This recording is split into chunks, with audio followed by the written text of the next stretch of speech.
Semua orang menginginkan nikel Indonesia, tapi Zhang Guangda lah di urutan pertama.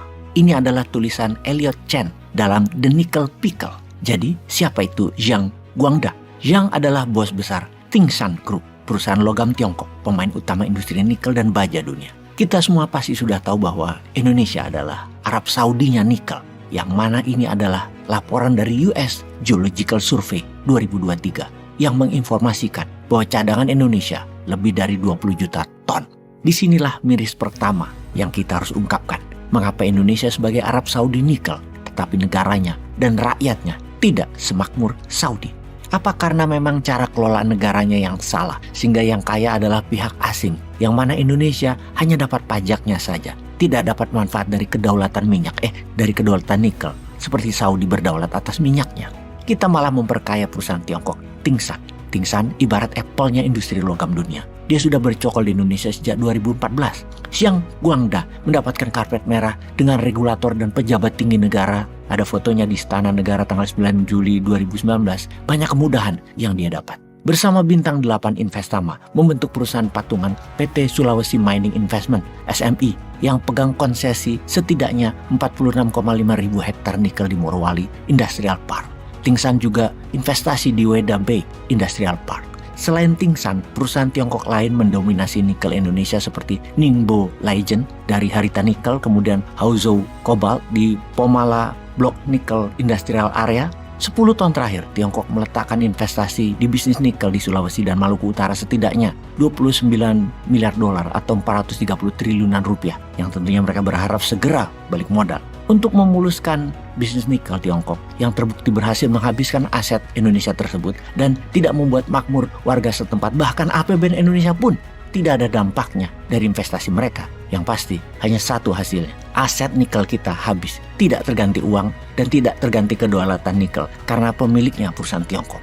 Mereka dengan canggih membuat ekosistem lingkaran kekuasaan dan penguasa, alias penguasa dan pengusaha bermain bersama dalam lingkaran tertutup. Mulai dari membuat aturan perundang-undangan, mengatur penegakan hukum, kendalikan keamanan security, membangun narasi kuasai opini, yang danai LSM, dan seterusnya dirapihkan dari hulu ke hilir agar pemenang dapat semua. Dan benar, merekalah pemenangnya.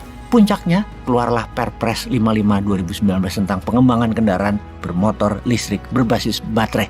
Subsidi motor listrik 7 juta rupiah per unit untuk 250 ribu motor sepanjang 2023. Insentif mobil listrik berupa pengurangan PPN dari 11% menjadi 1%. Dan juga ada 70 juta rupiah per unit mobil untuk hal itu. Anggaran subsidi sekitar 3,4 triliun di tahun 2023 dan berkelanjutan di tahun depan hingga 9,4 triliun. Target 400 ribu unit kendaraan listrik pada tahun 2025, target 6 juta motor listrik pada tahun 2025. Siapa saja pemain di bisnis ini?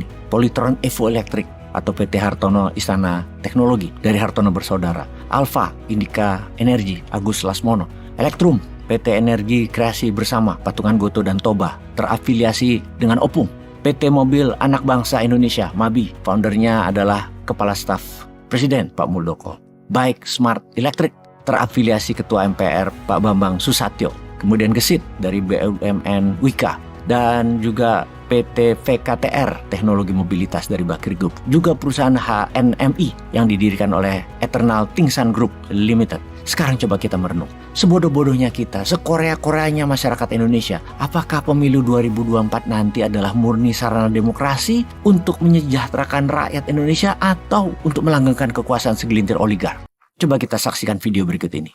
Peace. Udah nggak ada batas di Indonesia ini antara pengusaha dengan penguasa. Iya, Chinese wall-nya itu nggak jelas gitu ya. Dan itu dibiarkan oleh Pak Jokowi. Pak Muldoko itu bukan sekedar pengusaha, ketua asosiasi pengusaha mobil listrik. Apa yang salah dengan itu?